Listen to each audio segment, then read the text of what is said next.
Welcome to our first edition of RPPV News for 2020, bringing you the latest from across the Mornington Peninsula. I'm Catie Sharp. Our top news stories for this edition are 1,500 bushfire evacuees arrive safely at Hastings, EPA sends out new air quality warnings for the peninsula, Parks Victoria works to reduce the number of pests and predators in our parks, an increased police presence is felt on Main Street, Mornington, train commuters face more disruptions over January, and RPP's own surf reporter Muzz finds himself at the centre of the Malakuta bushfire evacuation. Now for the full stories. Mornington Peninsula Shire is working with emergency agencies to evacuate trapped people in Malakuta. Over 1,500 evacuees, many with pets, have already arrived at Hastings on Navy ships. More ships continue to arrive daily. An emergency relief centre has been established at the Somerville Recreation Centre. Keep up to date by following Vic Emergency on Twitter or Facebook or downloading the Vic Emergency app. Mornington Peninsula Shire Mayor Sam Hearn has offered his support for those who have been displaced by the bushfires. He has advised that the Red Cross is unable to receive donated goods. Instead, people are encouraged to make financial donations to Red Cross Australia, the Salvation Army or Food Bank Victoria. Our own surf reporter Muzz found himself at the centre of all the action when he was caught on the beach at Malakuta during the recent fires. Muzz relayed his story to RPP FM's breakfast host Brendan Telfer during last Monday's broadcast. He also provided us with the following footage. One of our very good friends was living Malakuta, was up there at the height of the flames and the devastation the other day, sent us through some amazing photos from the beach at Malakuta. Muzz is on the line. Yes, I am. Tell you what, some of those shots that you sent through to us the other day are absolutely devastating, and that was apocalyptic, that fire, that storm, that sky. It was quite horrific, I don't know, to describe what it was, and it has been one of the more difficult things to do, I must say. Well, I tell you what, Muzz, I mean, you have made a sort of a profession out of water, beaches, surf, and here it was on that particular horrendous day at Malakuta. The beach was offering you some form of sanctuary. I mean, never in your life, I'm sure you would have expected to be in those circumstances. No, not really. You know, the reports we had prior to it wasn't that bad until it actually came in. We had, I was on the beach from 7 p.m. on the Monday night till around about 8 a.m. on New Year's Eve when the major part of the fire front hit and the big front came through. So I dug myself a foxhole, took myself a chair down and a little esky and some clothing and some wet towels. And the reports on the radio said there was 4,000 of us waiting to be evacuated off the beach. There was actually about 150 of us, and we were there by choice. Wow. And how close, I mean, were you feeling the radiated heat down there? I mean, what was it? Yeah, well, you did. When it was, the whole environment went through a whole lot of changes in certain amounts of time. Like when we went down the beach in the evening before the fire front hit, we were sitting there watching this amazing dry lightning storm. Like I'd never seen dry lightning, and now I have an understanding of it. What it is and how it's formed, and it was this orange and red lightning flashing across the sky. It was coming from, because the storm clouds were over 20,000 metres in the air or something. They were way up the smoke cloud off the wing and fire, so it created its own weather environment.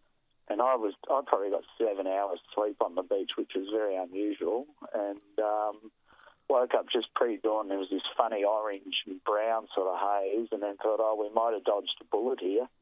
And then around about 7 a.m., the full force of the front hit, which was coming up the coast, and that's when the weather temperature spiked at 49 degrees at the airport. But it was purely flame-driven, like the heat, the intense heat. But on the beach, we missed that actually intense heat. And the light had come up from sunrise, and then as the storm front came in, it was just blowing everything. It was so dark, black to this point, that almost like being in a cave, the darkest black I'd ever seen. The conditions just turned, and you could see to the west, flames just make it out into blackness with flames coming. So I got in got in the car and made my way up to the evac centre. Wow. So you're driving around in the sheer blackness of the... Yes. It was very apocalyptic. It was black and there was grey, little bits of grey ash falling from the sky.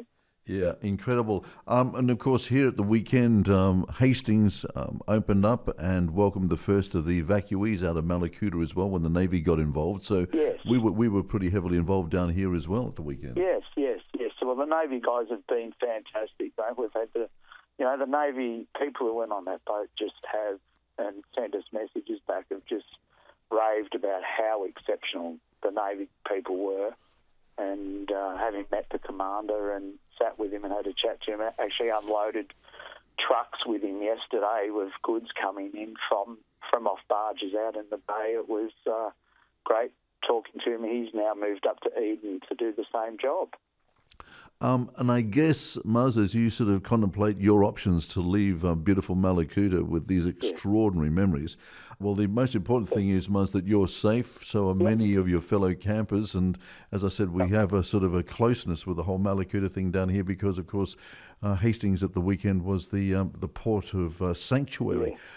Stay safe, look after yourself, drive carefully on your way back down if that's your option, Muzz. And thank you so much for taking time out to detail us on what has been absolutely horrendous. Just the pictures alone, the stuff you were sending us from that beach, it's just unbelievable, indescribable. And as you said, this is probably a life-changing experience for you. You certainly lived it. And thank you very much indeed for taking time to talk to us. Good on you, Muzz. Bye.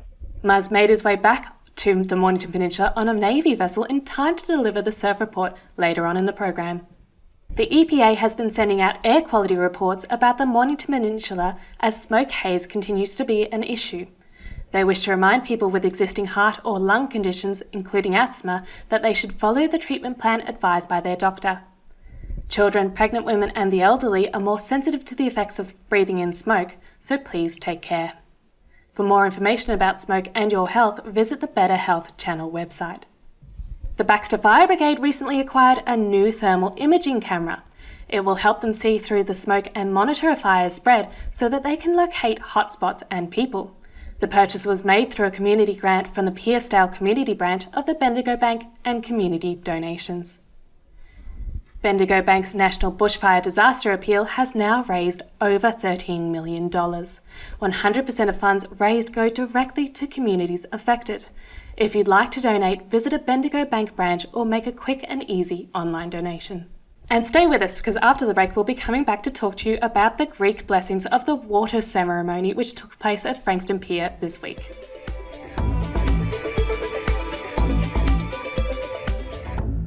Battery World now open in Mornington. We know batteries. We know our 75D23Ls from our DIN 65LHs. And we know which is best for you. We have the range and a spark no one else can match because we live and breathe batteries, those beautiful boxes and cylinders that power our lives and our passions. That's why we're the batteryologists. We're Battery World. Battery World Shop 1, 43 Mornington Tyre Road, Mornington. More and more people with a taste for quality are shopping at Eliza Meats. Kevin and his lean team pride themselves on the finest cuts, from juicy steaks and roasts to high-grade mince and sausages. And Eliza Meats are the gourmet specialists. Inquire about Eliza Meats Spit Hire. Phone 9787 4473 for a mouth-watering meal fit for a king. It's all at Eliza Meats. See our sponsor Kevin at Eliza Meats, 112B Mount Eliza Way, a station sponsor.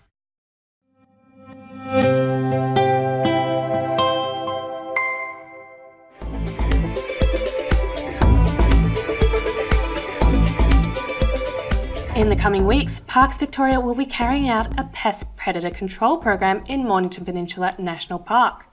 In a bid to reduce the number of foxes and feral cats, baiting will be carried out in sections of the park.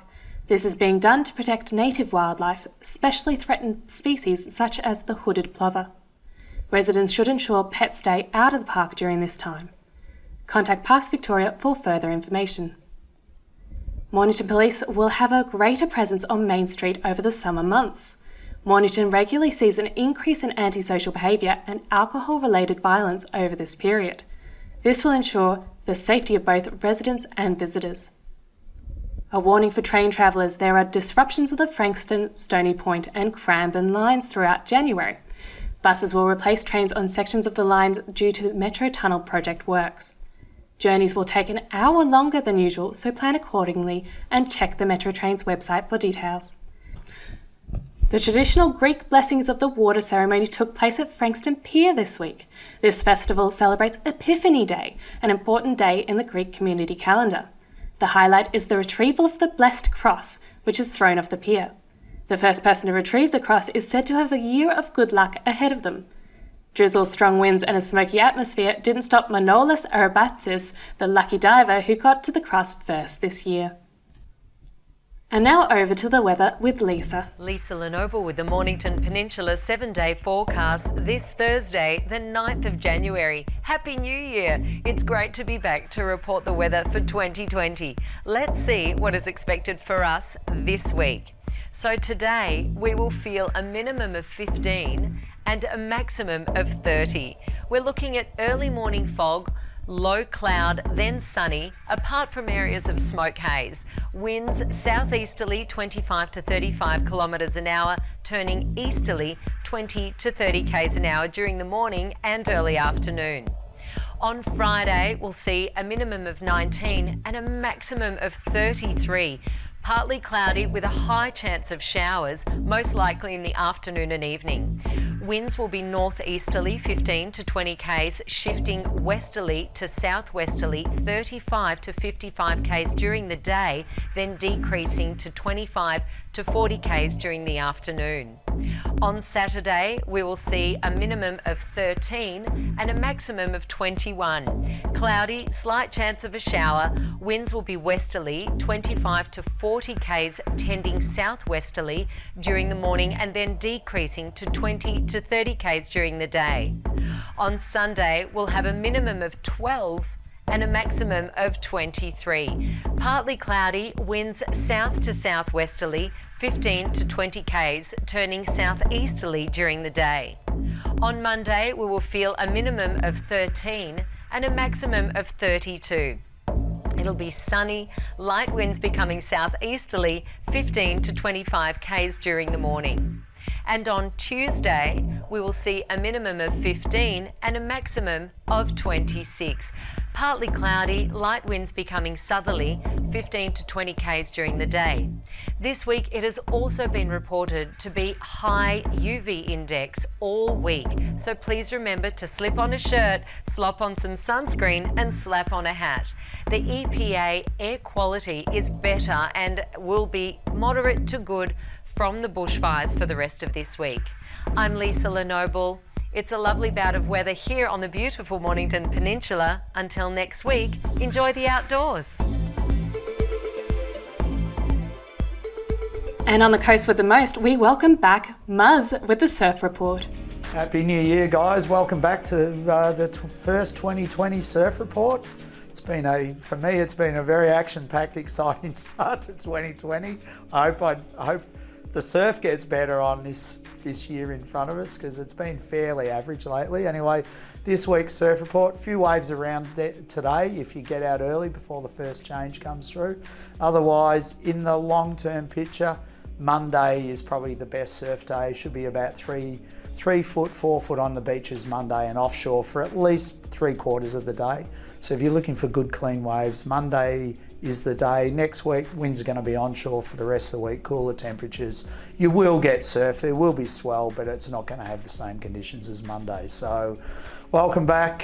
Don't forget the people down in East Gippsland, they're suffering. So when the roads are open, go down and visit East Gippsland. And see you next week for next week's report.